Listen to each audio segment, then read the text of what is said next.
Vice President ug DepEd Secretary Inday Sara Duterte gialmahan ang matud pa pagpamalit og pirma alang sa People's Initiative aron usabon ang ubang probisyon sa konstitusyon sa nasod.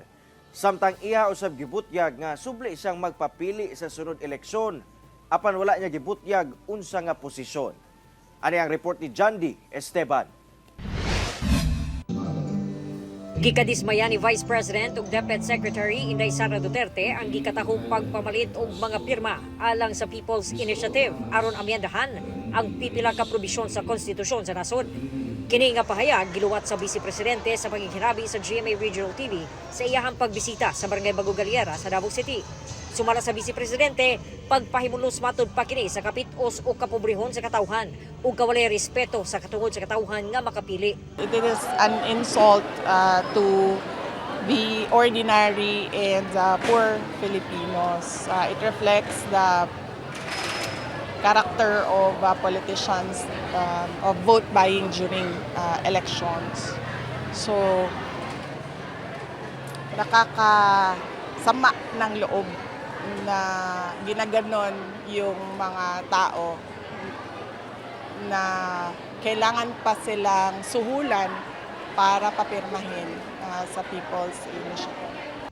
Dugang sa Vice Presidente, daghan pang mga isyu o problema ang kinahanglang sulbaron sa gobyerno ilabi na sa kapobrehon o kahapsay o kalinaw kumpara sa People's Initiative.